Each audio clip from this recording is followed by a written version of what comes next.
కదా, కాళహస్తి అనేది ఎక్కడో, వీళ్ళకేమో రవీంద్ర భారతిలో హైదరాబాద్లో చేయాలనేది ఒక కళ. ఆ కళ సంజయ్ ద్వారా తీరింది.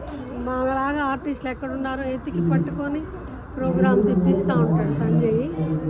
ఆ కళ వీళ్ళ కళ సంజయ్ ద్వారా తీరింది.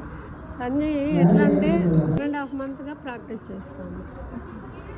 ఎంతమంది పిల్లలు చేశారు? 12 members. అంటే ఈ పాటలు జడ కోలాటం అనేది చాలా రేర్ ఆర్ట్ ఫామ్ కదా, దాన్ని కళ అది. అవును, దాన్ని మీరు ఎప్పటి నుంచి సాధన చేస్తున్నారు? నేను చాలా సంవత్సరాల నుంచి నేను ఈ ఫీల్డ్లో డాన్స్, నాది క్లాసికల్ డాన్స్, భరతనాట్యం.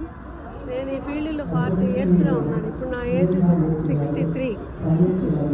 40 yearsగా నేను ఈ పిల్లలకి గురువుగా ఉన్నాను. ఎంతోమంది పిల్లలు నాకు ఎన్నోసార్లు ఇవన్నీ చేస్తాం మేము. దింసా, లంబాడి, ఈ ట్రెడిషనల్ డాన్సెస్ అన్నీ చేయిస్తుంటాను నేను. స్నేక్ డ్యాన్స్ ఇవన్నీ.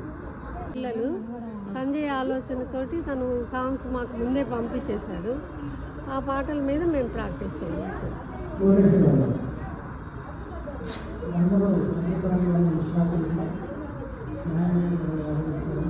మీకు ఎలా అనిపించింది నాన్న? సావిత్రి గారి సినిమాలు ఏమైనా చూసారా మీరు? దీనికోసం అని చూసారా? డాన్స్ ఆమె పాటలు చేస్తుంటే మీకు ఎట్లా అనిపించింది?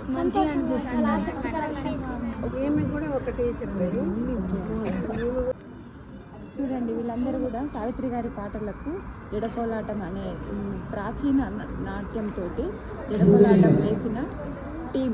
వీళ్ళిద్దరు టీచర్లు ప్లస్ వాళ్ళ స్టూడెంట్స్.